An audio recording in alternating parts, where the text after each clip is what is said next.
Jihagadich, and thank you for the time, for your time today coming in to join us. I'm Jay Hodges. I'm a proud friend of Sinn Féin's, and I want to welcome you to today's conversation. 2021 is a special year. It marks the 40th anniversary of the 1981 hunger strikes, where 10 very brave men, including Bobby Sands, gave their life to a cause. In the coming weeks, we're going to be speaking to different people, offering different viewpoints and different understandings and different stories surrounding the 81 hunger strikes. We're going to start today with an incredible opportunity and an incredible special guest, and I'm really excited to be able to jump right in. We're going to start today's conversation off with Mr. Bick McFarlane. Bick, how are you doing? Jay, great to talk to you. Absolutely brilliant, and I'm really delighted that I've been asked to participate in this anniversary project that you're doing. And all's good here, keeping well, just trying to stay ahead of the posse, as the saying goes, with this COVID. Everybody waiting for an ease off of restrictions, which should come probably towards the summer period or after Easter anyway. Well, thank you. I can't thank you enough for taking the time to come on and have a conversation and to talk. You have this incredible life story that would be a fantastic Martin Scorsese movie if anybody is watching. But I really hope that we can talk about all the things that you have done in your life at a later date. I want to really concentrate in on the 81 hunger strikes for this conversation. Before we do that, though, I think people need to know a little bit about you as a person, kind of where you are, where you grew up. Were you raised in an Irish Republican household? What caused you to get involved? Like, kind of set the story and tell us about yourself. My family background would not be Republican; they would be nationalist, and my parents would have been more into the sport, the music, the culture, as opposed to the politics. They were not specifically politically involved. Although I grew up with some friends, we were GAA kids from an early age. And some of the ones that I grew up with were very staunchly Republican, great Republican history in their families going back to, 1916, etc. So those would have been Republican influences for me, some of the friends that I had. But I grew up, my parents were pretty religious, and it was a very Catholic household. And we were brought up through education in the different colleges. I ended up, when I was about 16, going off to a seminary in North Wales to study for the priesthood with the Divine Word missionaries. And it was during this period that I was away that civil rights campaigns had started here in the North, taking a lesson from Martin Luther King and the civil rights campaigns in America. So in terms of my influences, the influences that came on me in terms of republicanism, they didn't really come into vogue or come into play, I suppose, until the pogroms of 1969, when the civil rights marchers were battened off the streets, attacked by state forces of RUC, Beast Specials and loyalist hordes. Totally and absolutely, and everybody's very familiar with the siege at Derry and the Bogside, and all the violence and brutality that occurred there by state forces, and how the people resisted. And in Belfast, similarly, people resisted against the attacks.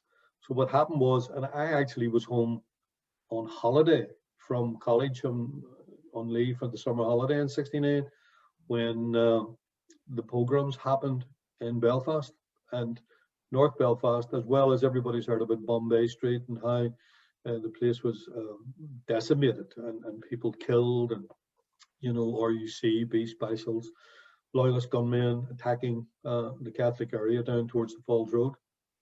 The same thing happened with us, and I happened to be at home on holidays and was in my friend's house, who lived on the very, very front of the Crumlin Road.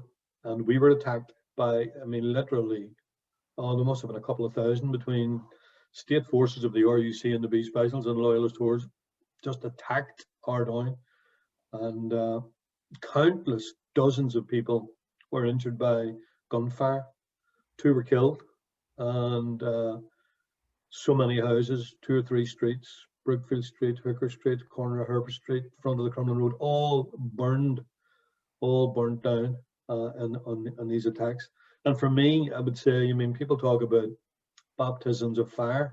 Literally, that to me was a baptism of fire, because in a sense, I was actually on the front of the road trying to help my friends and their family to get out, and we got caught right bang smack in the front of the attacks, and we were very lucky to get out.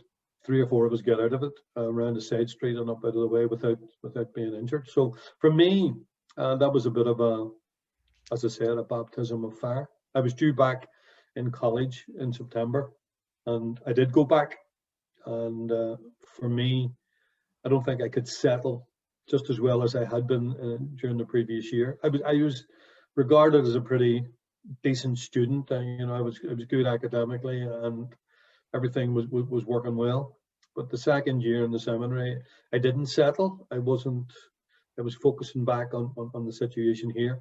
And when I came home towards the summer of 1970, I had decided that I wasn't going back again. I would say that's maybe a variety of reasons, but I think that, the traumatic effects or events of 1969 in our area would probably a major impact in me making the decision to come home. Now, that story is just throwing me for a loop. I had not heard that one before. You are arrested in '76, and I'm going to get some of this incorrect, and I apologize. And I'd ask you to clean it up for me. You're arrested in '76. The political status is revoked in '78, and at that time, you joined the No Wash protests in the H blocks. Is that about right? Yeah, just 1 or 2 years off the mark there, Jay. Okay. I was arrested in '75. Political status was revoked, was taken away from political prisoners. It had been granted after a hunger strike in 1972 and negotiations with senior Republicans with the British government in London.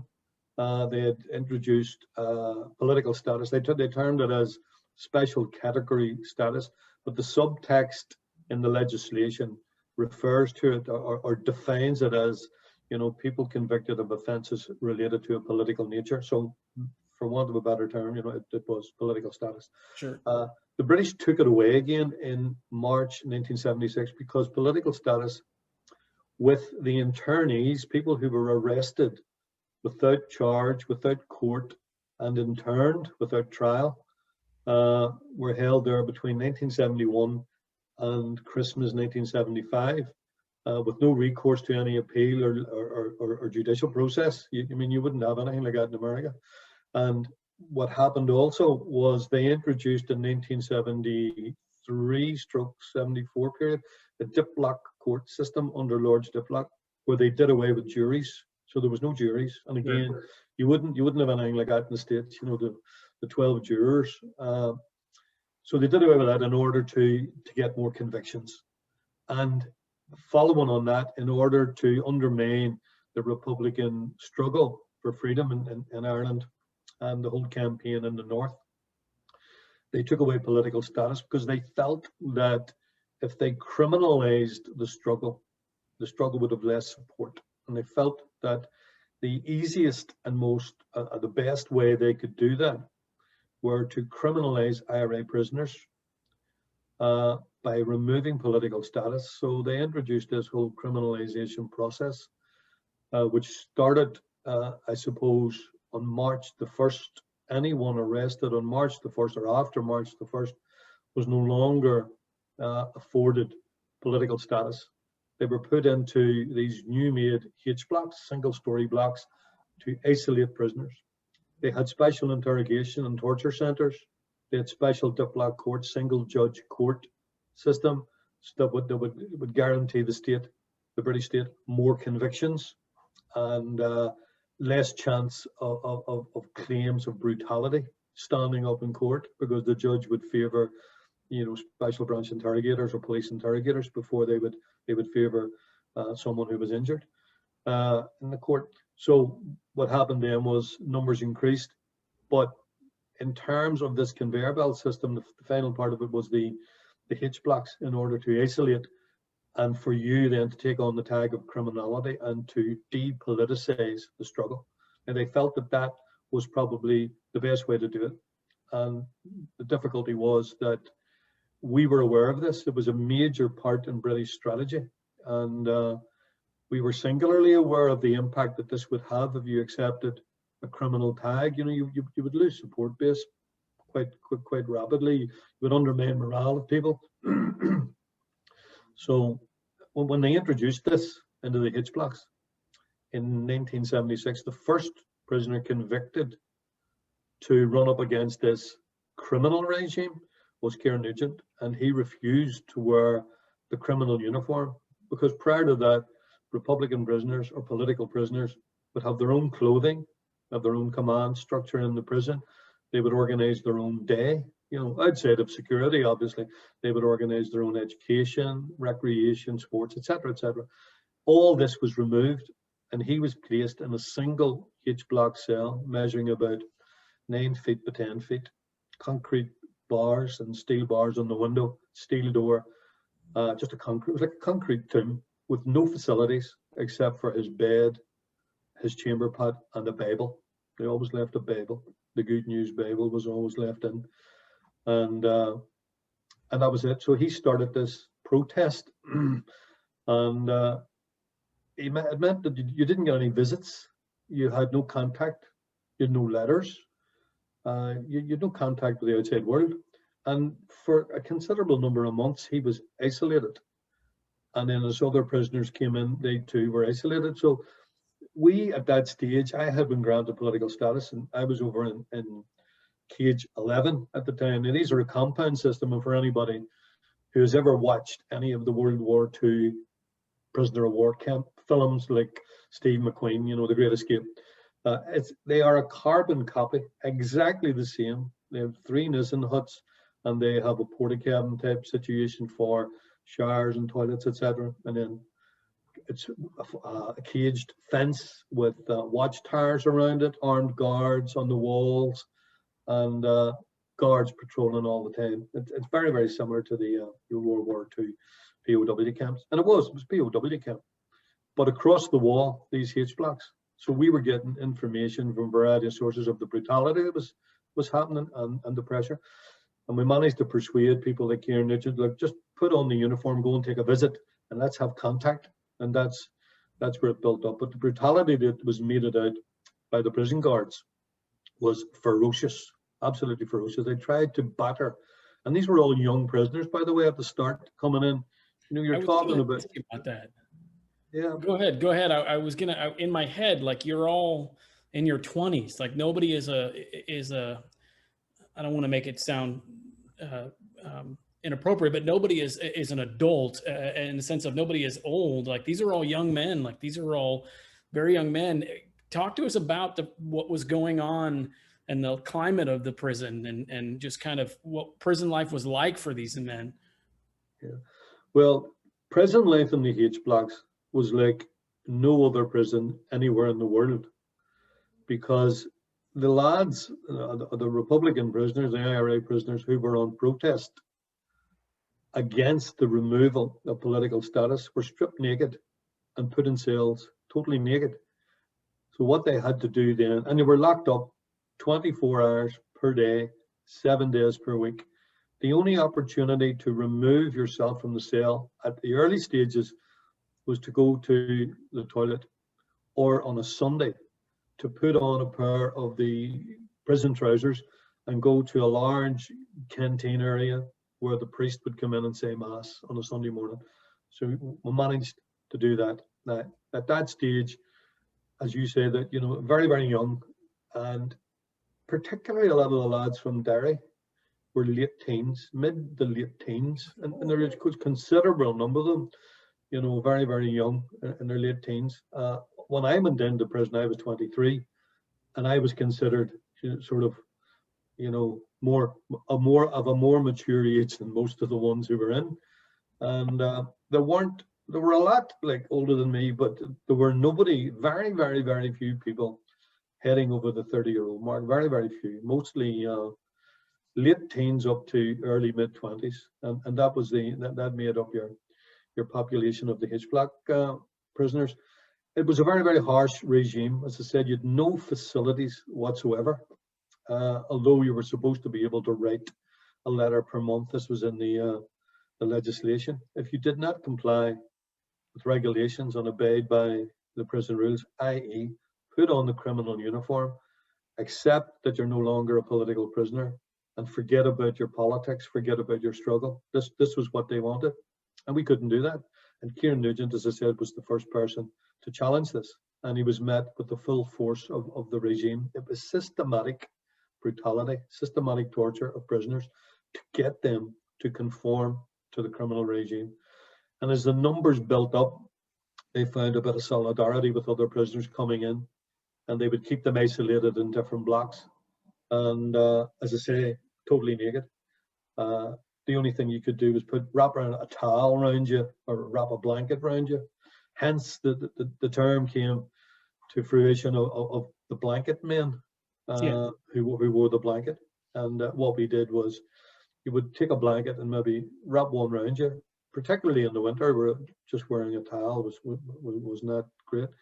And you would cut a slit in the blanket and put it over like Clint Eastwood, like a poncho. So that's the way generally everybody did something like that to keep warm. But that's all you had. Can you talk for just a moment about what kind of a man Bobby Sands was, and when you think about him now, what comes to mind? Yeah. First of all, Jay, in terms of me arriving in the H blocks, I actually had political status from 1976 or from 75 when I came in, right through until March, April 78. And the only reason that I ended up in the H blocks was continuously trying to escape with two other comrades, Larry Marley and Pat McGill, both of whom are now dead, right? But we were trying to escape continuously from the cages. We were digging tunnels, cutting fences, people climbing walls, doing all sorts of things. But we got caught on an escape. In fact, just a wee thing about Bobby Sands. While I was in cage 11, Gerry Adams was in cage 11 at the time, and Bobby Sands had been there. He had just been released a couple of months before I arrived into cage 11. But when I got into the education of ourselves, the self-education, I discovered reams of material, and I asked a comrade who was also doing the education brief in the cages, you know, who owns all this? Oh, he says, Bobby Sands wrote all that. And I lifted it and looked through it, and it was this pages after pages about analysis on community involvement in politics, the development of community infrastructure in areas outside the prison, development of community politics, of tenants associations, of rights for people in these areas that were areas in conflict, areas in struggle. And this stuff was far in advance of what was happening outside. And he was writing all this and examining all this, and he got released 2 months before I arrived in, and he put in practice in the Twinbrook area where he's from, he put a lot of this into practice of developing, you know, people's sense of awareness of, you know, belonging to society, get up, get involved, be involved in your local council area, be involved with your local trade unions, all the different types of things. He got people involved in it. But and what I'm sorry about is that none of those documents survived. None of those survived. They all disappeared, you know. And that was, he was writing these in 1974, 75, you know, ages before a lot of this stuff was put into practice. Anyway, that's just a wee aside from the cages point of view of him. So I actually missed him in the cages, but because we were consistently trying to escape, we tried to escape on 31st of March 1978, dressed as prison guards, and we managed to get ourselves right down to the exit area, which is called, it's the main security area called the Tally Lodge, where you have to check in your tally, check in your ID before you go out. And to fast forward, we got caught there, transferred to an isolation block, which is called the boards, because you slept on a board, not in a bed. And we were there for about 10, 11 days. And instead of bringing us back, which is normally what they do, they prefer charges against you so that you appear in court. They bring you back to where you escaped from, and then 8 or 9 months later, they bring you out to court. They didn't do that. They came in and read out a piece of paper, saying a document from the British Northern Ireland office, and said that because we had been trying to escape from lawful custody. We were now being transferred to the H blocks. So we were transferred immediately to H block 3. And that's how I ended up in the H blocks. And it was a bit of a jolt, let me tell you, because although we were thinking about it, looking at it, we were writing stuff about it. Gerry Adams was writing all sorts of articles and things, and I'd have been typing these articles up for him.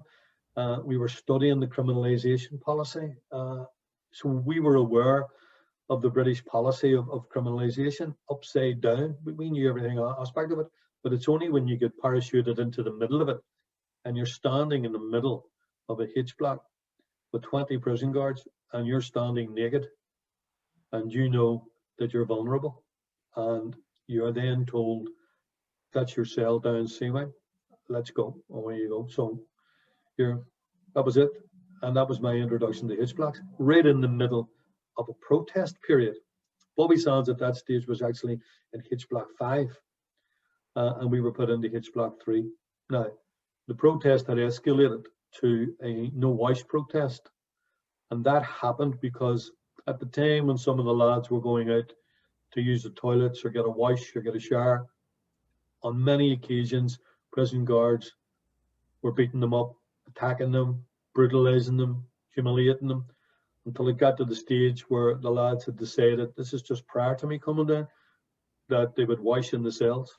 So the guards would put a basin of water in, but then slowly but surely, when they came into the cell, they would kick the basin of water over, kick the chamber pot over, and it became just an absolute mess.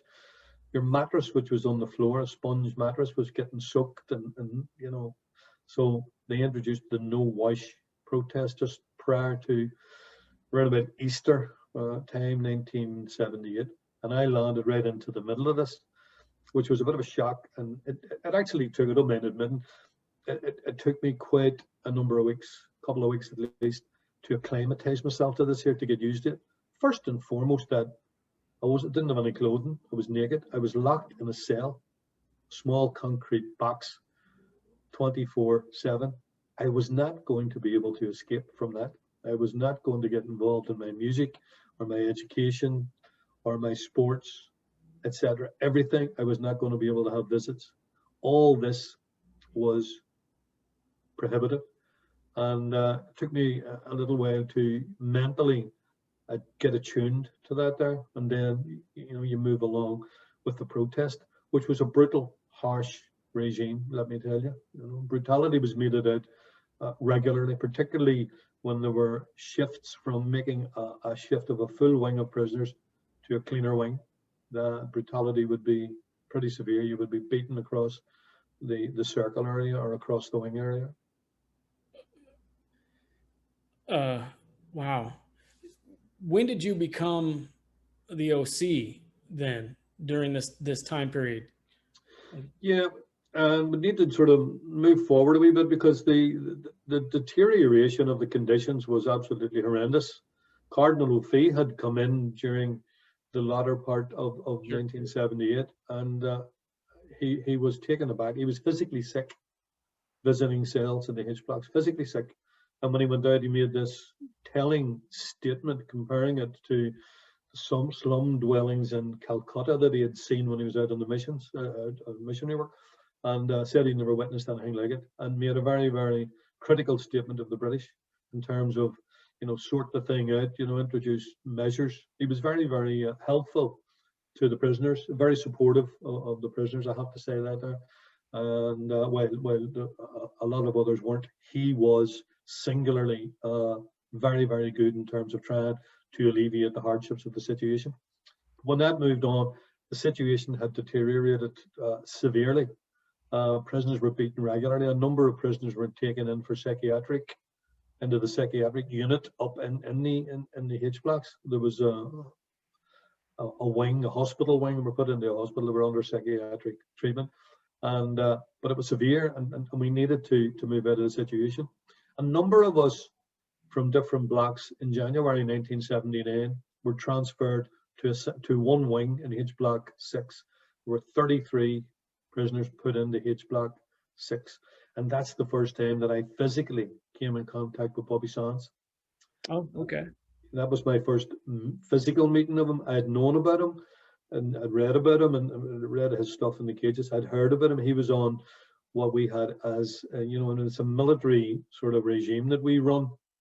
And he was on our camp staff in the H blocks. And he was one of the senior people. So when we met in H block 6, we talked and we met, and then we got involved in discussions about how we would move forward.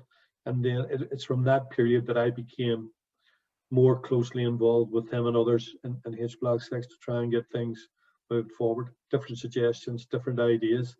How do you increase a protest that is a no-wash protest, that is brutal, that is a harsh regime? How do you do anything like that? And he struck me. He had a very poetic mind. He was very analytical. He had politics analysed to a fault.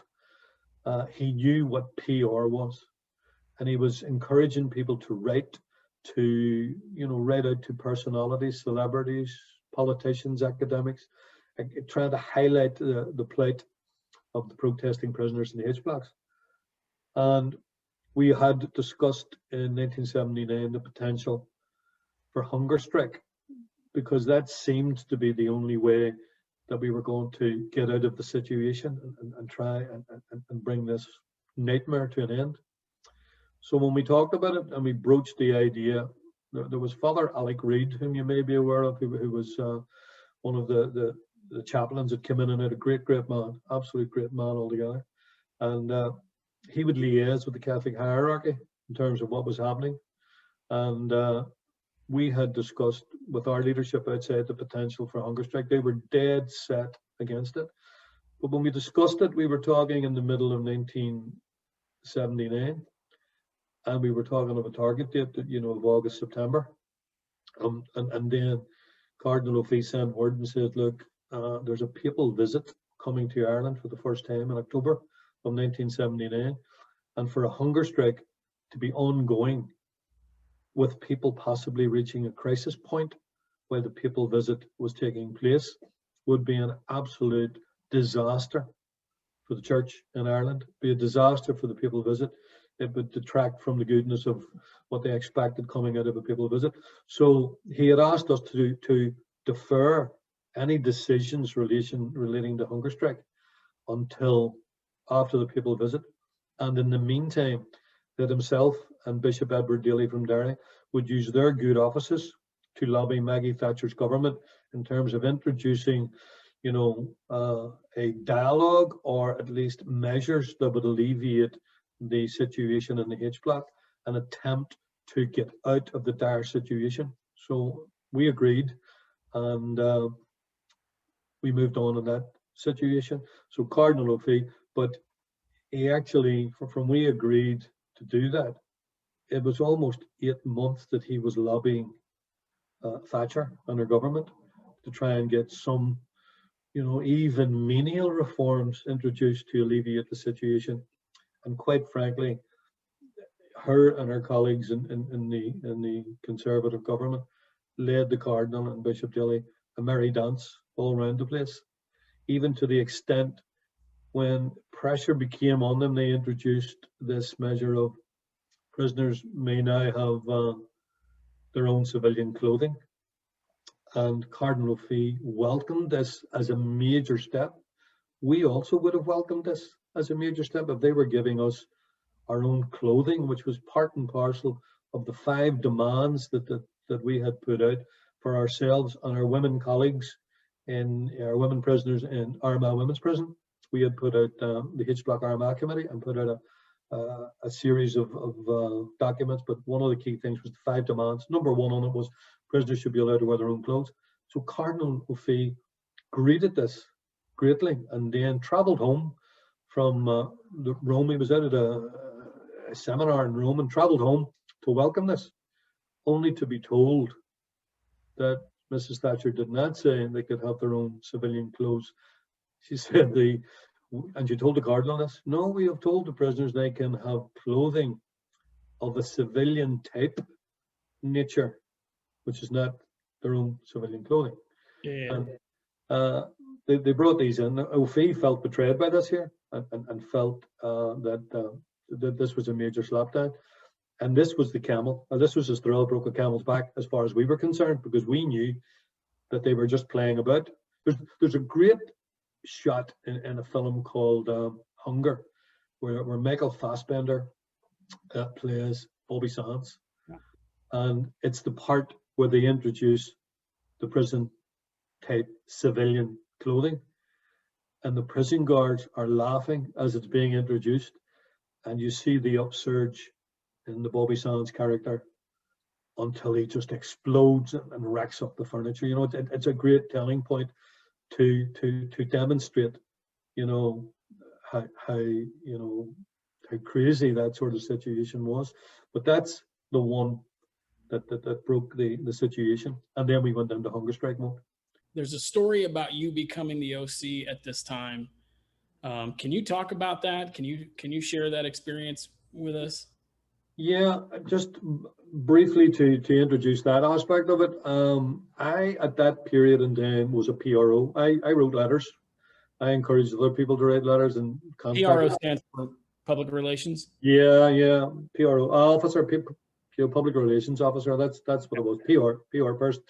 And we had smuggled in little pens, Parker refill pens, and cigarette papers, you know, the roll-up cigarettes. We joined those. So we wrote our letters and stretch and seal and smuggled a bit. But anyway, that's another story.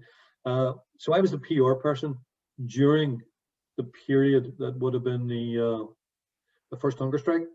Bobby Sands had taken over from Brendan Hughes at the time, so he was in what you would say the key position as OC in the H blocks.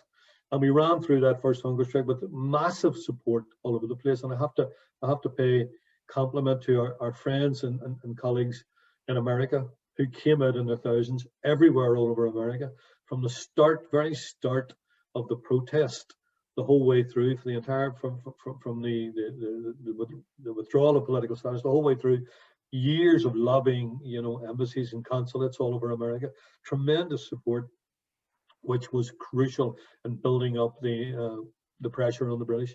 So we took ourselves through that hunger strike. It ended with a promise of negotiations on a document that the British produced that was being, we knew and had heard there was background contact, and that there was some negotiations going on behind the scenes, and messages were being relayed to us on a promise of a document being produced that the prisoners could favourably read, that would allow the situation to develop into a positive way out of the situation for all concerned. And prior to that document arriving, it actually arrived with a priest, one of the Redemptorist priests, who was a colleague of Father Reid. But at the time that the document presentation and all was happening, and all this was going on, people were told this is in the mix.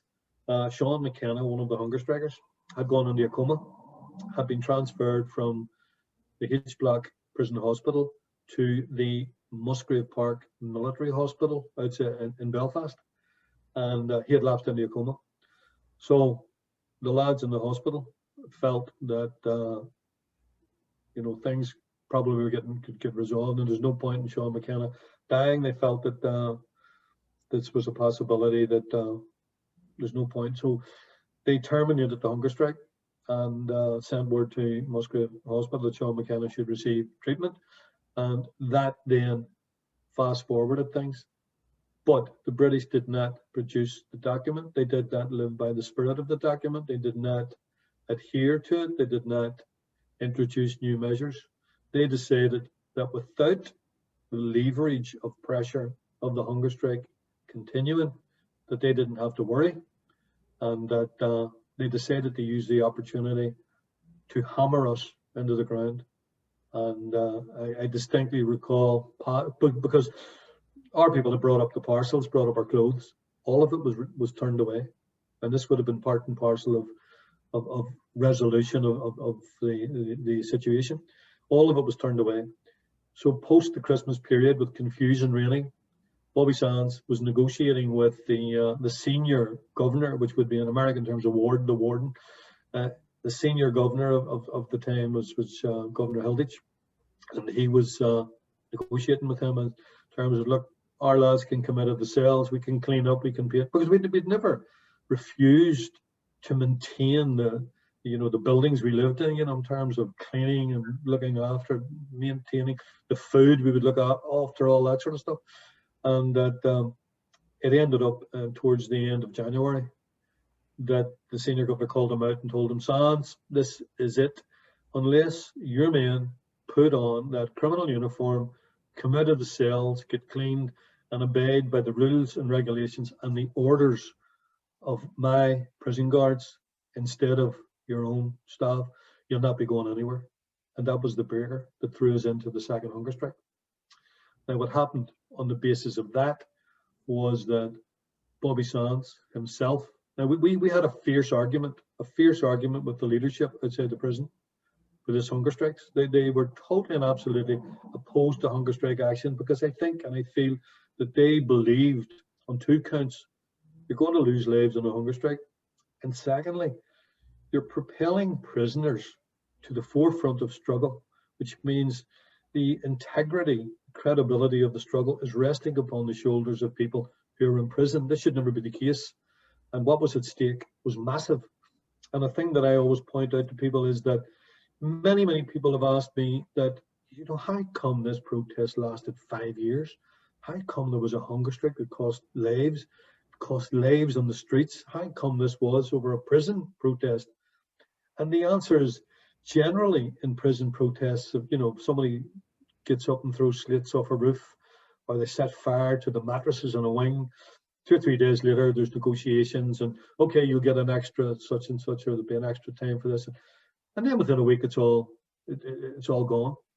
Yeah. What is crucial about this is because the British chose the H-blocks and the prisoners as the vulnerable underbelly, the soft underbelly of Republican struggle, that by defeating Republican prisoners and criminalizing Republican prisoners, by extension, they could defeat the Republican struggle and defeat the IRA. And this is what it's all about. So the political ramifications of success or failure were massive to both the British and to ourselves. And that's why it went to such a degree, to such a high politically charged level. And that's why hunger strike was considered as the final option, because we had nowhere else to go. The IRA were totally opposed to it, and we argued with them. And the only reason in the end up that they acceded to our course of action was that when we said to them, okay, no hunger strike, provide us with the alternative. Tell us the alternative, because as far as we can see, surrender to criminalization is the only option that's in here, and we are not prepared to take that. But if you can provide us from outside with an alternative to hunger strike, certainly we'll go that way. They were not able to do that, and that's why the hunger strikes took place. And at the end of January, Bobby Sands had been on a visit. Danny Morrison, who was the PR person for Sinn Féin at the time, had come up, and he was our press officer, and he'd come up on a visit. Bobby came back from the visit and said, this is before he even, considered talking to me about it. He says, Danny was up on a visit there, and this is what we're doing. This is what we're doing. The second hunger strike, we've told them the manner in which it's going to take place. And I've told him that you're taking over as OC after me. And I said, what? And he says, well, you're going to be taking over as OC. I says, you never asked me. This didn't come into conversation. No, he says, that's what I want you to, in that position. I says, I don't want to do that. I really did not want that burden of responsibility on me. I just felt that I wasn't equipped for that, even though I'd been through all this protest. I had a pretty good idea of the whole politics of the situation, and my credentials were decent. They were okay. I did not want the responsibility of that weighing upon my shoulders, because I know the pressure that he was under during the first hunger strike, because I was there in the background supporting him. And he says, no, I'm not having it any other way. So I then argued with him that, we have a command structure in the prison like anybody else. And you have your OC, your officer commanding, and then you have your vice OC, your second, then you have your adjutant, your education, etc., etc., etc. You have a load of people. And in terms of your PR person, I was at the bottom of the packing order. So I said to him, I'm away down the lane. I said, for example, I says, the vice OC, second in command is Shanna Walsh over in his Block 5. I says, that is rightfully his position. He's got the politics. He's been in with you before. He's been in the cages. He knows this business upside down and inside out, and he's nobody's fool. He understands perfectly exactly what's required here. And Bobby Sands said to me, well, you're leaving one thing out, you're forgetting one thing. And I said, what's that? He says, that's my best mate. I says, what's that got to do with it? He says, well, the situation is this. He says, see if the hunger strike starts and we get to a crisis situation or a critical period, and there has to be negotiations. And he says, and I'm on hunger strike and I'm not physically capable of conducting the negotiations. He says, and someone who is doing it will have to say to the British, that's not good enough. He says, he'll not let me die. And I said, what do you mean? He says, he'll not let me die. And I said, and what you're saying is that I will let you die? He says, yes, you have to. And that's it. You just have to be in the position to say, no, this is not what Bobby Sands and these hunger strikers are here for. You have to be in that position.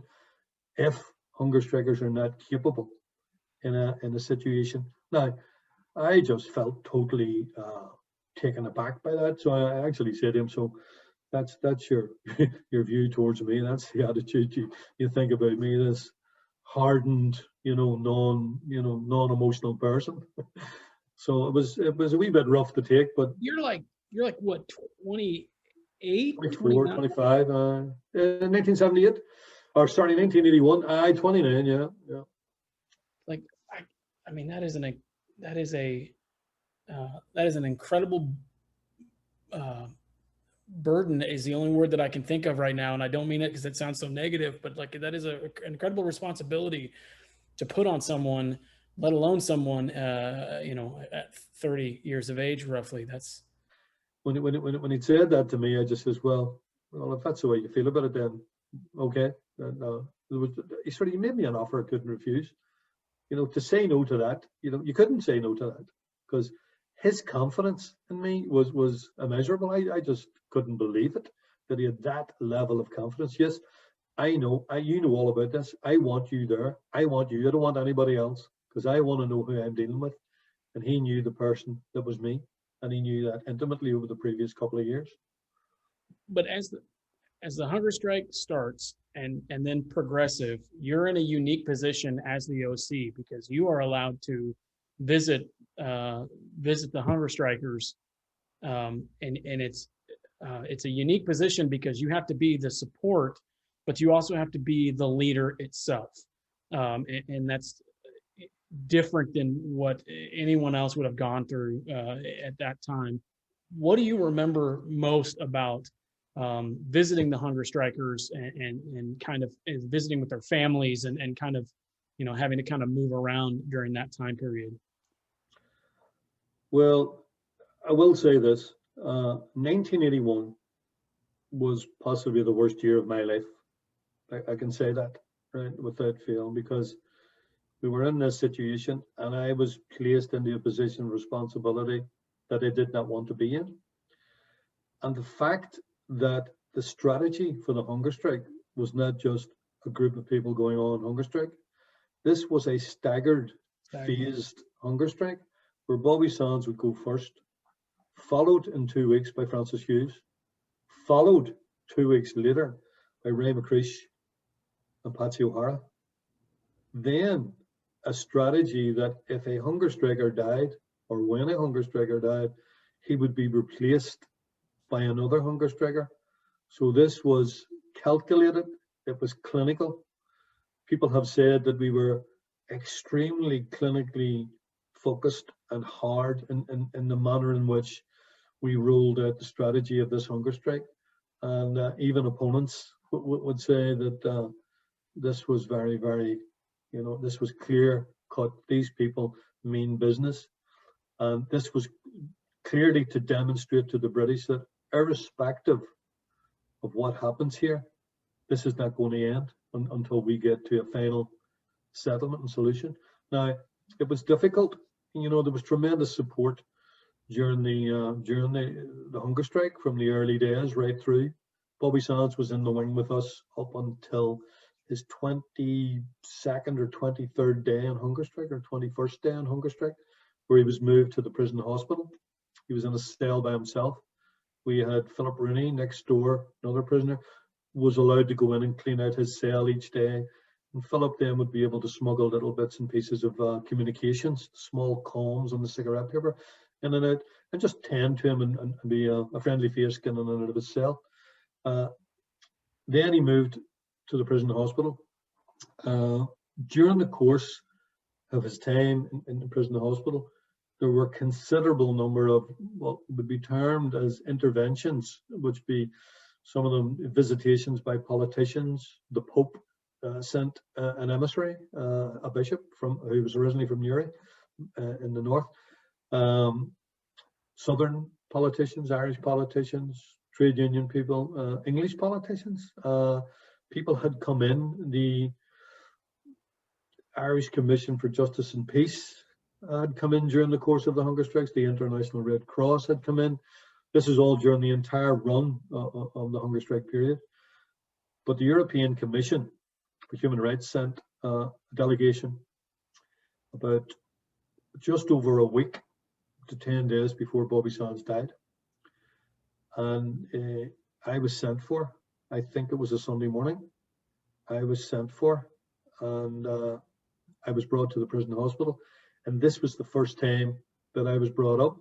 And we felt that with me being asked to go to the prison hospital, with the European commissioners being in, and with Bobby Sands, 56 plus days on hunger strike, we didn't know how long it was going to last, that there was a potential here for movement. Maybe the British are going to open a door here, we could put a foot in. So I went to the prison hospital, and but part and parcel of the proviso that we had laid down from Bobby Sands and the hunger strikers was that in the event of any negotiations for a settlement, that we asked for 2 external advisors, and we named Gerry Adams and Danny Morrison. Gerry Adams was in Belfast at the time, and Danny Morrison, who was our press officer. We asked for those 2 as assistants to come in for any negotiations, and the British refused. Now, when I got to the prison hospital, I wasn't aware that this refusal had taken place. I thought things possibly moving. So I met with the European commissioners. I think there were 4 in all. Well, my 2 commissioners and 2 assistants. And I spoke to them, and they told me they were there. They needed a visit with Bobby Sands, that they could have a chat with them and see what way things were. But he was refusing to speak to them unless, first of all, that I was there and that Gerry Adams and Danny Morrison were there. And I says, yeah, that's what we've laid down in terms of assistance in terms of negotiations. And he says, well, the British are saying that Gerry Adams and Danny Morrison are persona non grata, that they would not be allowed into the prison. And I says, well, look, all you need to do is phone them and tell them you can see Bobby Sands in 2 seconds, 2 minutes here, if they bring those 2 up. And they says, well, we've already asked, and they've said under no circumstances whatsoever are those 2 getting into the prison. And that's when I knew that the British did not mean to, bring in these people as a way out of the situation. They were, it was actually they were introduced as a request from the Irish government at the time, which was a way out of getting pressure off the Irish government at the time, who were feeling and putting pressure on the British. They sort of persuaded Bobby Sands' family to allow the commissioners in, that they could help to alleviate it, which wasn't the case, because it takes 4 or 5 years for a case to run through Europe. But anyway, so I then said, well, can I speak with Bobby Sands? And they checked with the British Secretary of State's office at the Northern Ireland office, and they come back and said, yeah, he can go. So I went down to the cell that he was in, and it's in the prison hospital. It's a cell structure. It's a lot more comfortable than a prison cell, but it's still a cell. And the door was wide open. There was a medical guard in whites at the doorway. And as I walked down and walked in, the medic, whom I remember, was speaking in hushed tones. And to me, it was as if to speak loudly would be a disturbance to the comfort of Bobby Sands lying in the bed. At the same time, now Francis Hughes was a few cells down, as was Raymond McCreish and Patsy O'Hara. They were in cells further on down the wing. I didn't get to see them. I only got to see Bobby Sands. But when I walked in, he was propped up on a number of pillows, and his eyes were very sunken in his head. His cheekbones were sunken. He didn't recognize me until I moved close to the actual bottom of the bed and walked around the side of the bed. There was a small bedside cabinet with a radio on it and a jug of water. And as I moved closer, he spoke. His voice was very labored. You know, it was hard for him to speak.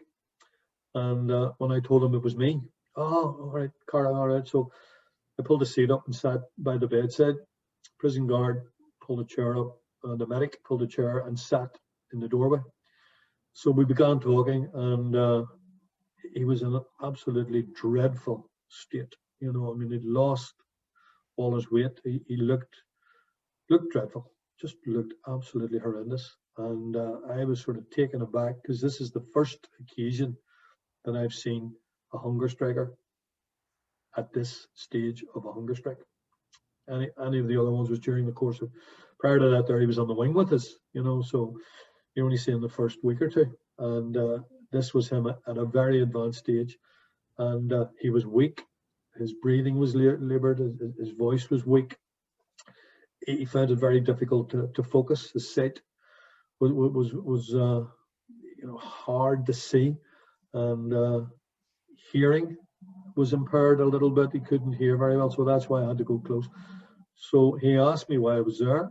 I explained about the European commissioners that were down in the governor's office, and he says to me, "What about the big lad?"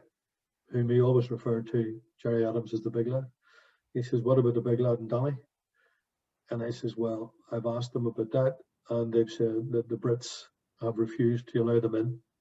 And at that moment, he knew that the negotiations were not going anywhere, and that the British were not genuine about an intention of bringing an end to this hunger strike. And it was at that point that he realised. And I knew as well, we both knew that this visit with him and me would be the last time that I would see him. I just assumed it. He knew it as well. But he went on to talk about the comrades on the wings and tell the lads, you know, send them my best regards, tell them, stay strong, keep at it. And the women, he had this passion for the women comrades in Armagh that he used to keep in contact with regularly. He wrote poetry about them and for them. And he had asked about sending word to Armagh. And I had said, yeah, absolutely, no problem. And they're all doing well and they're supporting you and we're in regular contact. And I don't think I was in that cell 15 minutes. I don't think I was there 15 minutes. It was very, very hard to sit there. And at the end of it, he just, he said to me, I said, look, I'll go on and leave you in peace. And he says, yeah, okay. So what are you going to do? I says, I'm going to go back to these commissioners and tell them unless Gerry Adams arrives up to prison, there'll be no, you know, the British refuse him in, then we believe the British are not genuine in making a resolution. So there's no point in staying. And as I got up to go, he just grabbed my hand. He says, I'm dying, Cara, I'm dying. And that's the last that he spoke to me. And I left, back to the commissioners, and then went back to the H block that it was in, the wing that it was in.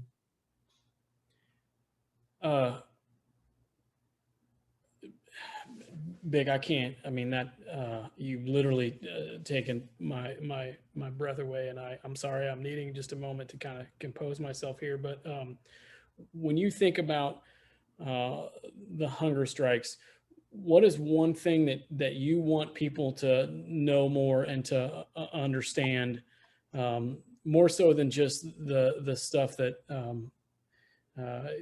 is more on the surface or whatnot? Like, what's something that you would really want people to take to heart when they think about the hunger strikes when we move into March and through the summer and whatnot?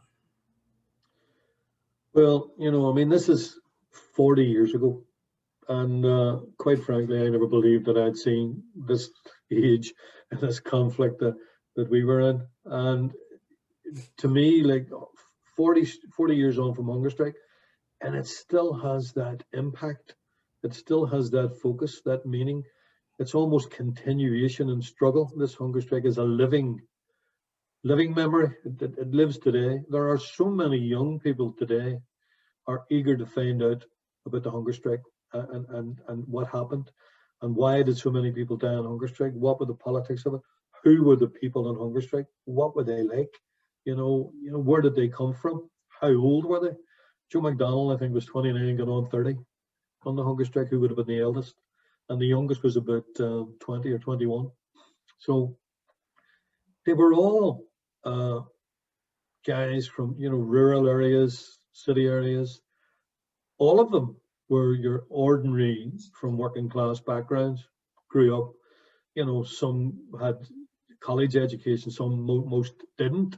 Some of them were rough, hardy lads from their areas, country lads working in farming areas.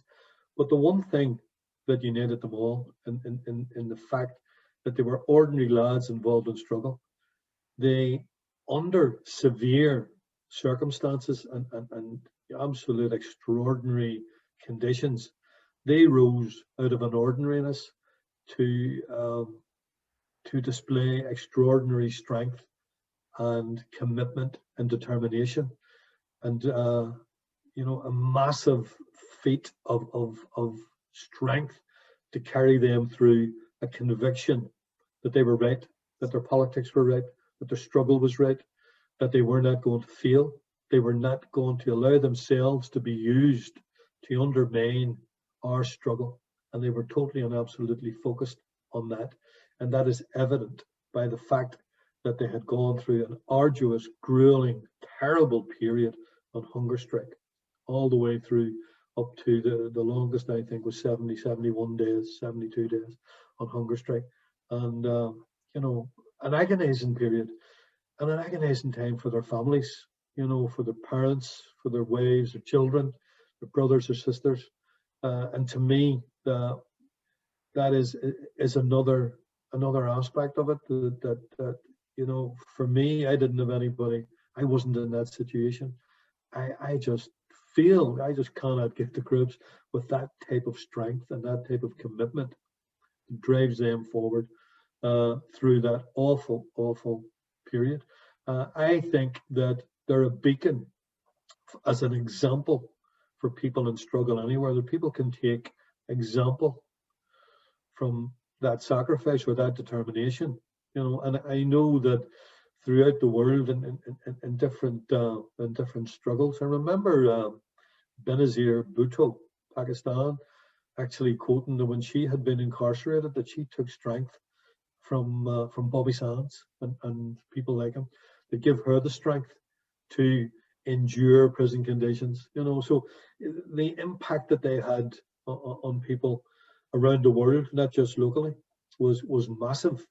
So there are lots of people today, there are young people today who tell me that some of their inspiration, some of the inspiration today comes from the hunger strikers. Some of their involvement in struggle, part and parcel of a big part of their involvement in struggle, comes from the example of the hunger strikers.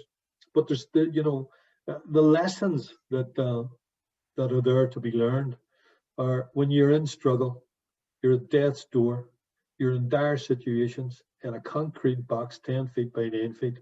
There's always hope. And the hunger strikers provided that. They provided that hope. They provided that example. And they provided that leadership, considering that hunger strikers and prisoners were propelled, not willingly, to the forefront of this struggle and led from the front and made sure that they did not, through their actions, create any difficulties for this struggle. And out of it was born a movement. I have always said that the hunger strikes were, the platform upon which the development and enhancement of Republican politics has continued to this day. Out of that has come the type of struggle that we've been involved in the whole way down the years to the stage that we're at this time. And many people who are talking about hunger strikers will tell you that as far as they're concerned, this was the watershed moment. These are the men who died in hunger strike, and the women who were in Armagh prison as well, who provided the leadership. People have compared them to the momentous occasion of the GPO in 1916. This is our watershed.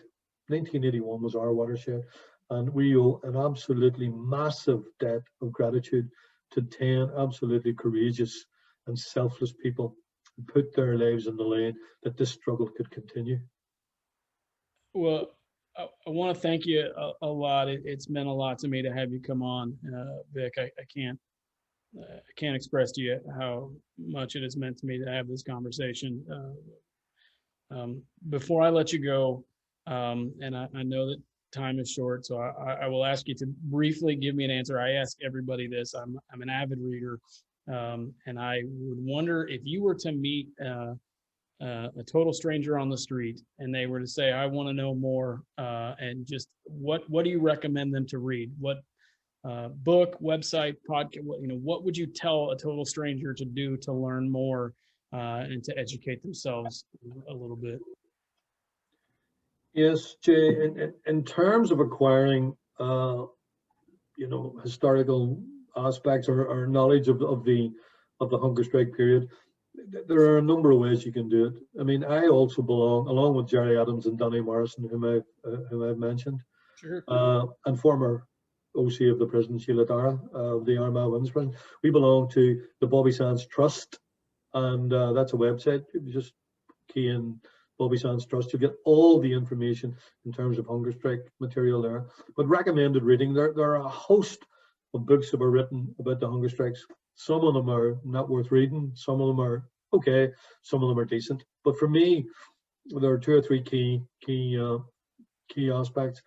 One is written by David Beresford, who was the South Africa correspondent for the Guardian newspaper in the 1980s. And he wrote a book called 10 Men Dead, where he took all the communications that we had smuggled out, were kept.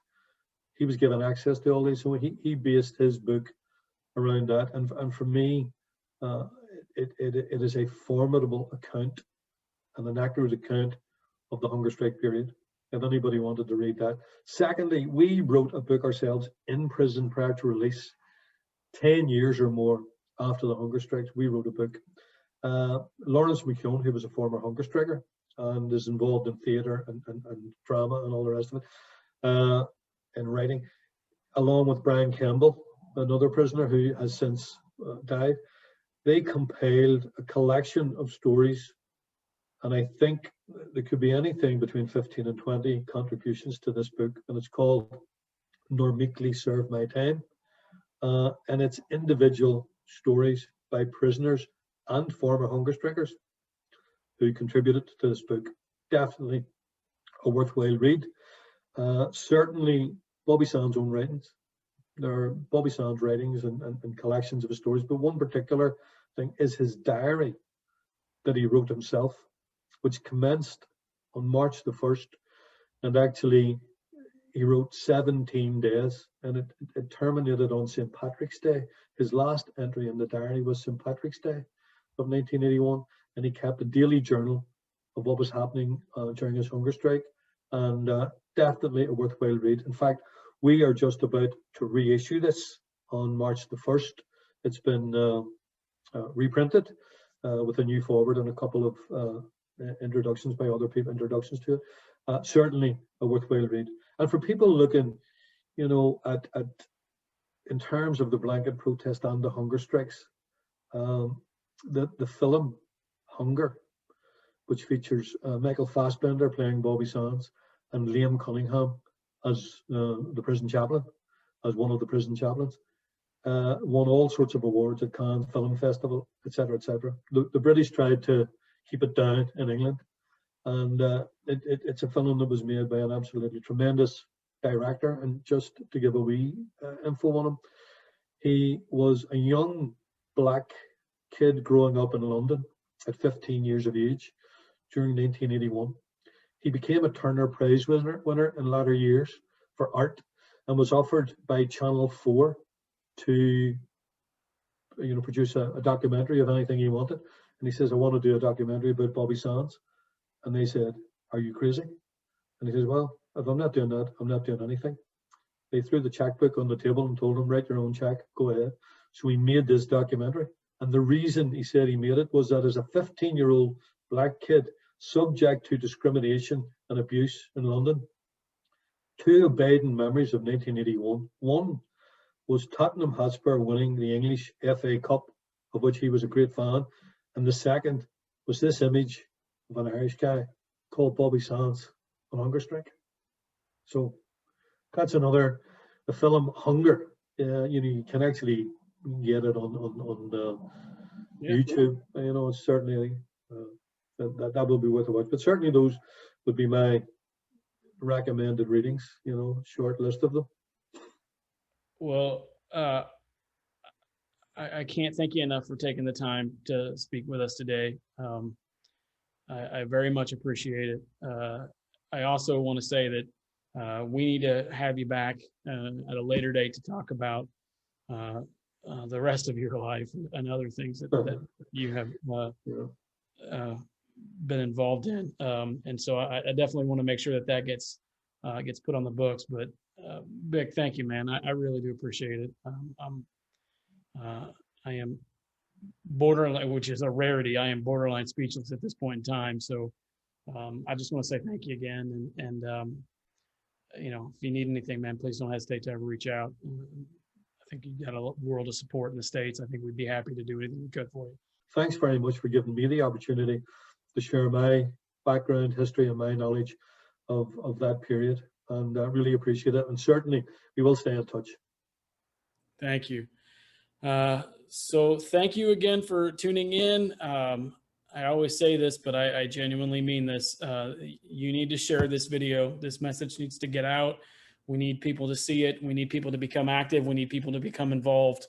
So if you haven't yet, please like this video. Please share it. Please make sure that you send it to that one guy that that would find this fascinating and become a friend of Sinn Féin. It doesn't take very much. It doesn't take a lot of time.